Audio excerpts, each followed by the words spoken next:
ನಮಸ್ಕಾರ, welcome to freedom farming Kannada YouTube channel. ನಾನು ಚೈತ್ರ. ಸ್ನೇಹಿತರೆ, ನೀವು ನನ್ನ ಕೈಯಲ್ಲಿ ನೋಡ್ತಾ ಇರ್ಬೋದು, ಇದು ಬೀಟಲ್ ಮರಿ. ಇವತ್ತು ನಾನು ದೊಡ್ಡಬಳ್ಳಾಪುರಕ್ಕೆ ಬಂದಿದ್ದೀನಿ.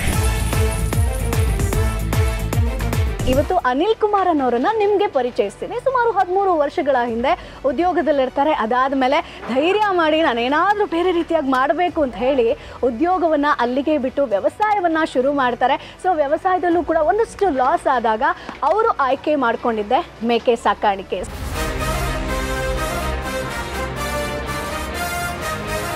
ಒಂದು ಮೇಕೆಯಿಂದ ಶುರು ಮಾಡ್ತಾರೆ. ಸೊ ಈಗ 150ಕ್ಕೂ ಹೆಚ್ಚು ಮೇಕೆಗಳು ಈ ಒಂದು ಶೆಡ್ನಲ್ಲಿದೆ.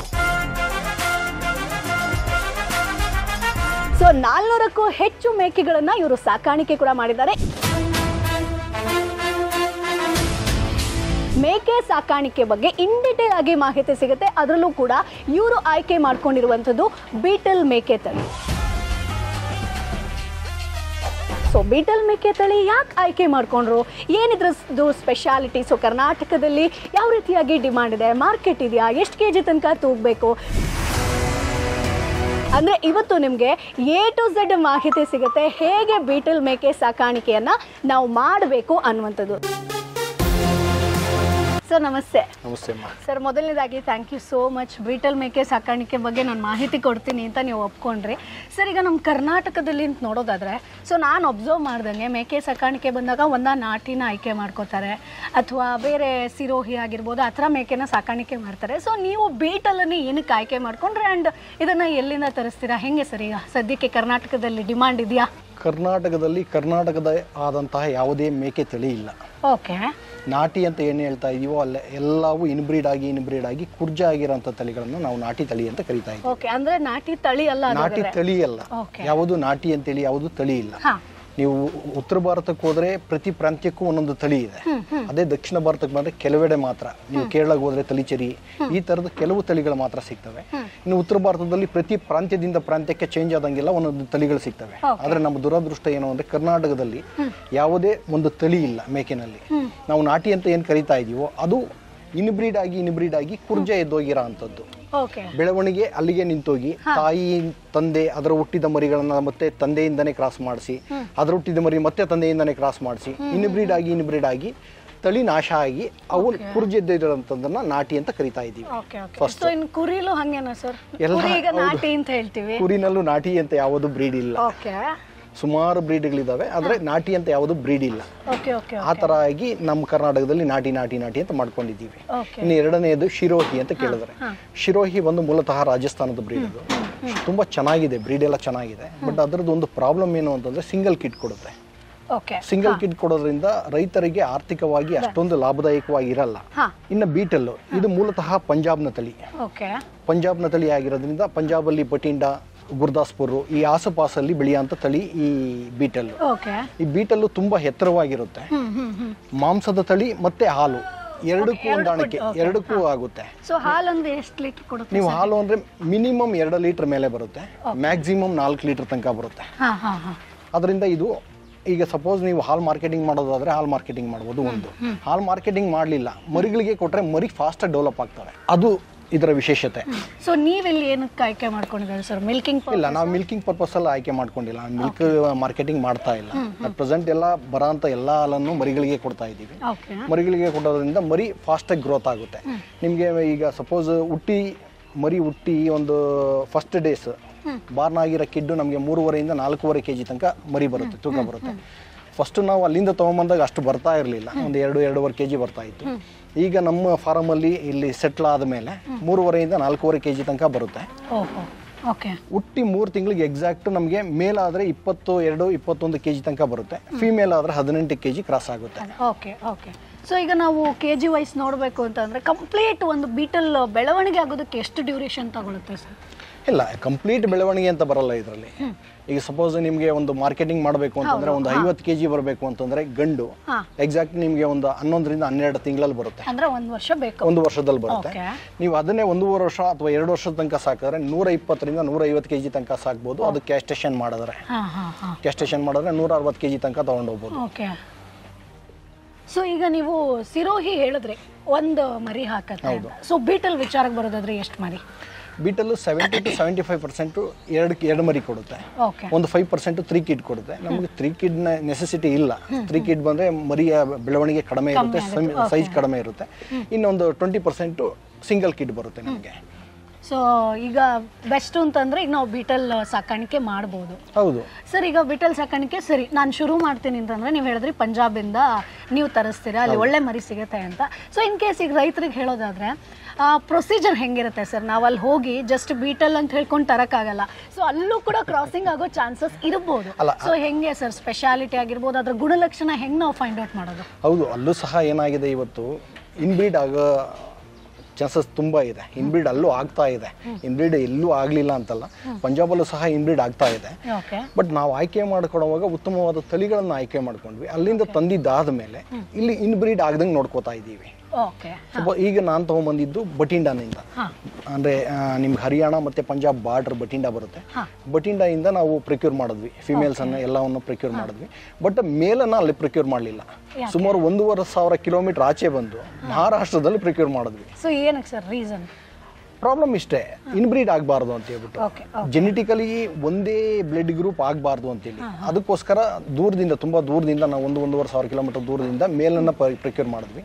ಆಗ ನಮ್ಗೆ ಇನ್ಬ್ರೀಡ್ ಆಗಲ್ಲ ಅಂತೇಳಿ ಅಲ್ಲಿಂದ ತೊಗೊಂಬಂದಿದ್ದಾದ್ಮೇಲೆ ಇಲ್ಲಿ ನಮ್ಮಲ್ಲಿ ಹುಟ್ಟ ಮರಿನ, ಹುಟ್ಟಿದ ಮರಿನ ಇವಾಗ ಸಪೋಸ್ ಇದರಿಂದ ಯಾವುದೋ ಒಂದು ಮೇಕೆಯಿಂದ ಮರಿ ಹುಟ್ಟುತ್ತೆ.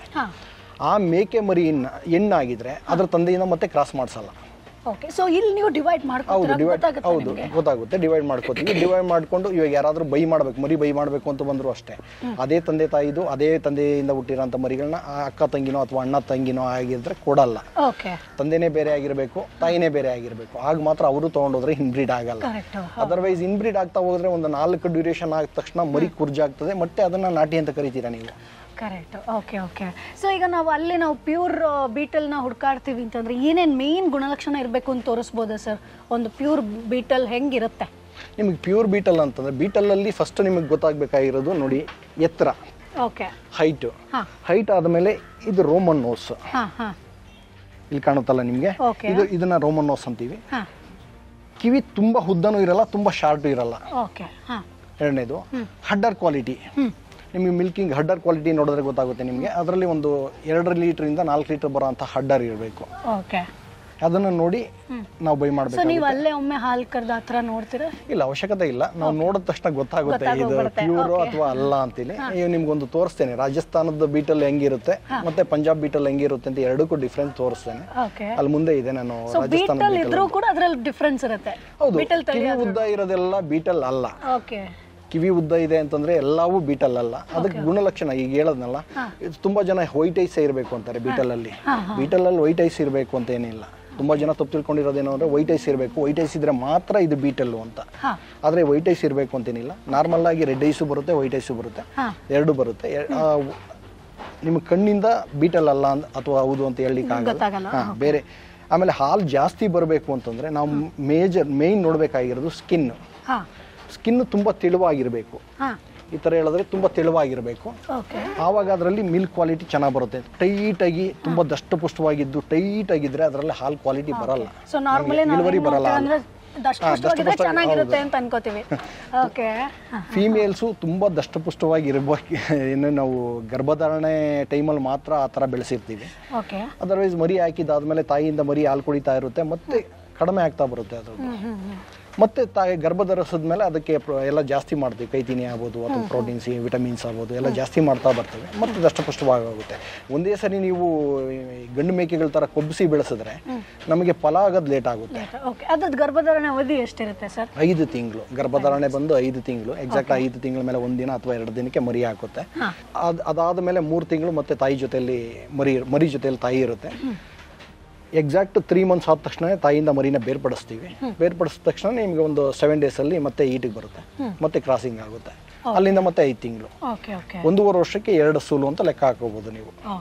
ಸರ್, ಈಗ ನೀವು ಬೀಟಲ್ ಅಲ್ಲಿನ ತರಿಸ್ತೀರಾ ಅಂತಂದ್ರೆ ಮರಿಗಳು ಎಷ್ಟಕ್ಕೆ ಸಿಗುತ್ತೆ ಸರ್? ನಾರ್ಮಲಿ ಈಗ ಪಂಜಾಬ್ ಆಗಿರ್ಬೋದು, ರಾಜಸ್ಥಾನದಲ್ಲಿ ಮರಿಗಳು ಎಷ್ಟಕ್ಕೆ? ರಾಜಸ್ಥಾನದಲ್ಲಿ ತುಂಬ ಕಡಿಮೆ ಇದೆ ನಿಮಗೆಲ್ಲ. ಅಲ್ಲೆಲ್ಲ ಕೆ ಜಿ ಲೆಕ್ಕದಲ್ಲಿ ಒಂದು 250 ಈ ಥರ ಎಲ್ಲ ಕೊಡ್ತಾರೆ. ಆದರೆ ಪ್ಯೂರ್ ಬೀಟಲ್ ಸಿಗಲ್ಲ ನಿಮಗೆ. ಮಿಕ್ಸ್ ಬ್ರೀಡ್ ಅಂತ ಹೇಳ್ತೀವಿ ಅದನ್ನು, ಅಥವಾ ಕ್ರಾಸ್ ಬ್ರೀಡ್ ಅಂತ ಹೇಳ್ತೀವಿ, ಅದು ಸಿಗುತ್ತೆ. ಅದು ನಮಗೆ ಇಲ್ಲಿ ವರ್ಕೌಟ್ ಆಗಲ್ಲ. ಅದು ತೊಗೊಂಬಂದ್ರು ಇಲ್ಲಿ ಉದ್ಧಾರ ಆಗಲ್ಲ. ಅದೆಲ್ಲ ಕಟಿಂಗ್ ಮಾಲು. ಈಗ ಲಾಸ್ಟ್ ಟೈಮ್ ಎಲ್ಲ ವಿಡಿಯೋಗಳೆಲ್ಲ ಬಂದಿತ್ತು, ಈ ಥರದ್ದೆಲ್ಲ ತೊಗೊಂಬಂದು ಕಟ್ ಮಾಡ್ತಾ ಇದ್ದಾರೆ. ನಿಜ, ಅಲ್ಲಿ ರಾಜಸ್ಥಾನದಲ್ಲಿ ತುಂಬ ಕಡಿಮೆ ರೇಟ್ ಸಿಗುತ್ತೆ. ಎಲ್ಲ ಕಟಿಂಗ್ ಮಾಲ್, ಅಲ್ಲಿಂದ ಬರೋಂಥದ್ದೆಲ್ಲ ಕಟಿಂಗ್ ಮಾಲು. ತಗೊಂಬಂದಿದ್ದಾದ್ಮೇಲೆ ಸ್ಲಾಟರ್ ಹೌಸ್ಗೆ ಹೋಗ್ಬೇಕು. ಅದು ನಾವು ತೊಗೊಂಬಂದು ಫಾರಮಲ್ಲಿ ಇಟ್ಕೊಳಕ್ಕಾಗಲ್ಲ. ಒಂದು 3 or 4 ಡೇಸಲ್ಲಿ ಸ್ಲಾಟ್ರಿಗೆ ಹೋದ್ರೆ ಮಾತ್ರ ಸಕ್ಸಸ್ ಆಗ್ತೀವಿ. ಅದರ್ವೈಸ್ ನಾವು ಬ್ರೀಡಿಂಗ್ ಮಾಡ್ತೀವಿ ಅಂತ ರಾಜಸ್ಥಾನದಿಂದ ತರಲಿಕ್ಕೆ ಆಗಲ್ಲ. ನಾವು ಪಂಜಾಬಿಂದನೇ ತರಬೇಕಾಗುತ್ತೆ. ಪಂಜಾಬಿಂದ ತರಬೇಕಾಗುತ್ತೆ ಅಂತಂದ್ರೆ ಪಂಜಾಬಲ್ಲಿ ಪ್ರೊಕ್ಯೂರ್ ಮಾಡೋದಕ್ಕೆ ನಮಗೆ ಅಲ್ಲಿ ಟೈಮ್ ತಗೊಳುತ್ತೆ. ನಾವು ಹೋದ ತಕ್ಷಣ ಎಲ್ಲ ನಮಗೆ ಒಂದೇ ಕಡೆ ಸಿಗಲ್ಲ. ಪ್ರತಿಯೊಂದು ಹಳ್ಳಿಗೆ ಹೋಗಿ ಅಲ್ಲಿ ಆಯ್ಕೆ ಮಾಡಬೇಕಾಗುತ್ತೆ. ಒಂದ್ ಕಡೆ ಒಂದು ಹಳ್ಳಿನಲ್ಲಿ ಒಂದು 3-4 ಸಿಗುತ್ತೆ, ಅಥವಾ ಇನ್ನೊಂದು ನಮ್ಗೆ ಇಲ್ಲಿ ಹೋಲ್ಸೇಲ್ ಮಾರ್ಕೆಟ್ ಆ ಥರ ಸಿಗಲ್ಲ ಅಲ್ಲಿ. ಇಲ್ಲ, ನೀವು ಹೋಲ್ಸೇಲ್ ಮಾರ್ಕೆಟ್ಗೆ ಹೋಗಿ ಸಂತೆಗಳಲ್ಲಿ ನಮ್ಮ ಕರ್ನಾಟಕದಿಂದ ಹೋಗಿ ಒಂದೇ ಒಂದನ್ನು ಪ್ರೊಕ್ಯೂರ್ ಮಾಡೋಕ್ಕಾಗಲ್ಲ. ಇವಾಗ 35,000 ಬೆಲೆ ಇದ್ರೆ 65,000 ಹೇಳ್ತಾರೆ. ನಾವು ಕರ್ನಾಟಕದವರು ಅಂತ ಗೊತ್ತಾದ ತಕ್ಷಣನೇ, ಅವ್ರು ನಾವು ಫೇಸ್ ನೋಡಿದ ತಕ್ಷಣ ಗೊತ್ತಾಗುತ್ತೆ. ಅಲ್ಲೆಲ್ಲ ಮಾತಾಡೋದು ಪಂಜಾಬಿ. ನಮ್ಮ ಭಾಷೆ ನಾವು ಹಿಂದಿ ಮಾತಾಡಿದ ತಕ್ಷಣ ಗೊತ್ತಾಗುತ್ತೆ ಅವರು ಬೇರೆ ಕಡೆಯಿಂದ ಬಂದಿದ್ದಾರೆ ಅಂತೇಳಿ. ತುಂಬ ದುಬಾರಿ ಹೇಳ್ತಾರೆ. ಹಳ್ಳಿಗಳ ಮೇಲೆ ಹೋಗಿ ಪ್ರೊಕ್ಯೂರ್ ಮಾಡಬೇಕಾಗುತ್ತೆ. ಒಂದೇ ಹಳ್ಳಿನಲ್ಲಿ ಯಾರು ಅಷ್ಟು ಸಾಕ್ತಾ ಇರಲ್ಲ. ಒಂದು ಗಾಡಿನಲ್ಲಿ ನಾವು ಮ್ಯಾಕ್ಸಿಮಮ್ ಒಂದು 24 ಫೀಟ್ ಗಾಡಿ ಅಂತಂದರೆ ಒಂದು 60 ಫಿಮೇಲ್ ತೊಗೊಂಬರ್ಬೋದು ಅಷ್ಟೇ, ಡಬಲ್ ಸ್ಟೆಪ್ಪಲ್ಲಿ. 60 ನಮ್ಗೆ ಒಂದೇ ಕಡೆ ಸಿಗಲ್ಲ, ಒಂದು 4-5 ಈ ಥರ ಸಿಗ್ತವೆ. ಅಲ್ಲಿ ಪಂಜಾಬಲ್ಲಿ ನನಗೆ ಪರಿಚಯ ಇರೋರು ಒಬ್ರು ಇದ್ದಾರೆ. ಅವರು ಫಾರಮಲ್ಲಿ ಪ್ರೊಕ್ಯೂರ್ ಮಾಡಿ ಫಾರಮಲ್ಲಿ ಬಿಡ್ತೀವಿ. ಅದು 20-25 ದಿನ ಪ್ರೊಕ್ಯೂರ್ಮೆಂಟೇ ನಡೆಯುತ್ತೆ. ಅಲ್ಲಿ ಪ್ರೊಕ್ಯೂರ್ಮೆಂಟ್ ಆಗಿದ್ದಾದ್ಮೇಲೆ ಅಲ್ಲಿ 2 ವ್ಯಾಕ್ಸಿನ್ ಮಾಡ್ತೀವಿ. ಒಂದು HT ಮತ್ತು ಇನ್ನೊಂದು PPR. ಈ 2 ವ್ಯಾಕ್ಸಿನ್ಗಳನ್ನು ಮಾಡಿ ಆಮೇಲೆ ಒಂದು 15 ಡೇಸ್ ಬಿಟ್ಟು ಅಲ್ಲಿಂದ ಮತ್ತೆ ಟ್ರಾನ್ಸ್ಪೋರ್ಟ್ ಮಾಡ್ತೀವಿ. ಓಕೆ, ಸೊ ಟ್ರಾನ್ಸ್ಪೋರ್ಟೇಷನ್ ಹೆಂಗೆ ಸರ್? ಅಂದರೆ ತುಂಬ ನೋಡ್ಕೋಬೇಕು, ಜಾಗರೂಕರಿಗೆ ತರಬೇಕು ಆ ಥರ ಏನಾದರೂ? ಹೌದು. ಈಗ ಉದಾಹರಣೆ ನೀವು ಹೇಳಿದ್ರಲ್ಲ, ಇದು ರಾಜಸ್ಥಾನದಿಂದ ತರ್ಬೋದು. ರಾಜಸ್ಥಾನದಿಂದ ತರೋದು ಎಲ್ಲ ನಿಮಗೆ 1-1.5 ದಿನ 2 ದಿನಕ್ಕೆ ಎಲ್ಲ ಕರ್ನಾಟಕಕ್ಕೆ ಬಂದ್ಬಿಡುತ್ತೆ. ಯಾಕೆಂದ್ರೆ ಅದು ಸ್ಲಾಟರ್ ಮಾಲ್ ಆಗಿರೋದ್ರಿಂದ ಎಲ್ಲೂ ನಿಲ್ಸಲ್ಲ ಗಾಡಿ. ಯಾವುದಾದ್ರೂ ಒಂದು ಜಾಗದಲ್ಲಿ ನಿಲ್ಸ್ಬಿಟ್ಟು ನೀರು ಕುಡಿಸ್ತಾರೆ. ನೀರು ಕುಡಿಸಿದಾದ್ಮೇಲೆ ತೊಗೊಂಬರ್ತಾರೆ, ಇಲ್ಲಿ ಸ್ಲಾಟ್ ಮಾಡ್ಬಿಡ್ತಾರೆ. ಬಟ್ ನಾವು ಆ ಥರ ಮಾಡ್ಲಿಕ್ಕಾಗಲ್ಲ. ಇಲ್ಲಿ ತೊಗೊಂಬರ್ತಾ ಇರೋದು ನಾವು ಪೇರೆಂಟ್ಸು. ಇಲ್ಲಿ ತಳಿ ಅಭಿವೃದ್ಧಿಗೋಸ್ಕರ ತರ್ತಾ ಇರೋದ್ರಿಂದ ನಾವು 5 ದಿನ ಬರ್ಬೇಕು ಅಲ್ಲಿಂದ. ಅಂದ್ರೆ ಕಂಪ್ಲೀಟ್ ಸ್ಟಾಪ್ ಹೌದು. ಅಂದ್ರೆ ಬೆಳಗಿನ ಜಾವ 9 ರಿಂದ 10 ಗಂಟೆ ಒಳಗಡೆ ಗಾಡಿ ಸ್ಟಾಪ್ ಮಾಡ್ತಾನೆ. 10 ರಿಂದ 4-4:30 ತನಕ ಗ್ರೇಜಿಂಗ್ ಅಲ್ಲಿ ಇರುತ್ತೆ ಅನಿಮಲ್ಸ್. ಅಲ್ಲೆಲ್ಲ ಗ್ರೇಜಿಂಗ್ ಆದ್ಮೇಲೆ ಅದಕ್ಕೆಲ್ಲ ನೀರು ಕೊಟ್ಟು ತಿರುಗಿ ಮತ್ತೆ ಅಲ್ಲಿ ಲೋಡ್ ಮಾಡ್ತಾರೆ. ನೈಟ್ ಪೂರ್ತಿ ಮತ್ತೆ ಜರ್ನಿ. ಆದ್ರಿಂದ ನಮ್ಗೆ 5 ದಿನ ಆಗುತ್ತೆ ಇಲ್ಲಿ ಬರೋದಕ್ಕೆ. ಜಾಸ್ತಿ ದಿನ ತಗೊಳುತ್ತೆ. ಅನಿಮಲ್ಗೆ ಏನು ಪ್ರಾಬ್ಲಮ್ ಆಗಲ್ಲ. ಸೊ ತಂದ್ಮೇಲೂ ಸ್ವಲ್ಪ ನಿಗಾ ವಹಿಸ್ಬೇಕು ಅನ್ಕೋತೀನಿ. ಖಂಡಿತ. ವೆದರ್ ಕಂಪ್ಲೀಟ್ ಚೇಂಜ್ ಆಗುತ್ತೆ ಅಂಡ್ ಅಲ್ಲಿದ್ದು ಅದು ಇಮಿಡಿಯೇಟ್ ವೆದರ್ ಚೇಂಜ್ ಆಗುತ್ತೆ, ಒಂದು ಪ್ರಾಬ್ಲಮ್. ಎರಡನೇದು ನೀರು ಮತ್ತೆ ಮೇವು. ಅಲ್ಲಿ ಕೊಡ್ತಾ ಇರೋಂಥ ಮೇವು ನಾವು ಇಲ್ಲಿ ಕೊಡೋಕ್ಕಾಗಲ್ಲ ಇಮಿಡಿಯೇಟ್ ಬಂದ ತಕ್ಷಣ. ಅದು ನಮ್ಮ ವಾತಾವರಣ ಮತ್ತೆ ನೀರು ಮತ್ತೆ ಮೇವಕ್ಕೆ ಹೊಂದ್ಕೋಬೇಕಾಗುತ್ತೆ. ಹೊಂದ್ಕೊಳ್ಳೋದಕ್ಕೆ ಸಡನ್ ಟೈಮ್ ತೊಗೊಳುತ್ತೆ, 1.5-2 ತಿಂಗಳು ತೊಗೊಳುತ್ತೆ. ಅದರಲ್ಲಿ ಭಾಳ ಸ್ವಲ್ಪ ಹುಷಾರಾಗಿರ್ಬೇಕು ನಾವು. ಈಗ ಸಾಮಾನ್ಯವಾಗಿ ಏನು ಗೊತ್ತಿಲ್ದಿರೋ ರೈತರಾದರೆ ಅಲ್ಲಿಂದ ತೊಗೊಂಬಂದ್ರೆ 60 ತೊಗೊಂಬರ್ತೀನಿ ಅಂತಂದರೆ ಖಂಡಿತ 40-50 ಉಳಿಯಲ್ಲ, ಎಲ್ಲ ಸತ್ತುಬಿಡುತ್ತೆ. ಬಟ್ ಇಲ್ಲಿ ನಮಗೆ ಗೊತ್ತಿರೋದ್ರಿಂದ ಪ್ರೊಕ್ಯೂರ್ಮೆಂಟ್ ಯಾವ ಥರ ಮಾಡಬೇಕು, ಅಲ್ಲಿಂದ ಶುರುವಾಗಿ ಇಲ್ಲಿಗೆ ಬಂದಮೇಲೆ ಏನೇನು ಮಾಡಬೇಕು ಅದನ್ನೆಲ್ಲ ಮಾಡಿಕೊಂಡು ಹುಷಾರ ನೋಡ್ಕೊಂಡು 1.5-2 ತಿಂಗಳಲ್ಲಿ ಸೆಟ್ಲ್ ಆಗ್ತವೆ. ಸೆಟ್ಲ್ ಆಗಿದ್ದಾದ್ಮೇಲೆ ಏನು ಪ್ರಾಬ್ಲಮ್ ಬರಲ್ಲ. ಓಕೆ. ಆ್ಯಂಡ್ ನಾನು ಕೇಳ್ಪಟ್ಟೆ ಬೀಟಲ್ಗೆ ಇಲ್ಲಿದ್ದು ವಾತಾವರಣ ಸೆಟ್ ಆಗುತ್ತೆ ಅಂತ. ಇಲ್ಲ, ಬೀಟಲ್ ಅಂತಂದ್ರೆ ನೀವು ಇಂಡಿಯಾದಲ್ಲಿ ಎಲ್ಲಿ ತೊಗೊಂಡೋದ್ರು ಬೀಟಲ್ಗೆ ವಾತಾವರಣ ಸೆಟ್ ಆಗುತ್ತೆ. ನೀವು ಇಲ್ಲಿ ಕಾಶ್ಮೀರಕ್ಕೆ ತೊಗೊಂಡೋದ್ರು ಅಲ್ಲೂ ವಾತಾವರಣ ಸೆಟ್ ಆಗುತ್ತೆ. ಇಲ್ಲಿಂದ ಕೇರಳಕ್ಕೆ ತೊಗೊಂಡೋದ್ರು ಅಲ್ಲೂ ವಾತಾವರಣ ಸೆಟ್, ಮಂಗಳೂರಿಗೆ ತೊಗೊಂಡೋದ್ರು ವಾತಾವರಣ ಸೆಟ್ ಆಗುತ್ತೆ. ಪ್ರಾಬ್ಲಮ್ ಏನು ಯಾಕೆ ಈ ಥರ ಅಂತಂದರೆ, ಪಂಜಾಬಲ್ಲಿ ಸುಮಾರು 55 ಡಿಗ್ರಿಗೆ ಹೋಗುತ್ತೆ ಪೀಕಲ್ಲಿ. ನಮ್ಮ ಕರ್ನಾಟಕದಲ್ಲಿ 55 ಡಿಗ್ರಿ ನಾವು ಯಾವತ್ತೂ ನೋಡೇ ಇಲ್ಲ. ಇನ್ನು ಲೀಸ್ಟ್ ಅಂತಂದ್ರೆ 5 ಡಿಗ್ರಿ ಅಲ್ಲಿ, ನಮ್ಮಲ್ಲಿ 18 ಡಿಗ್ರಿ.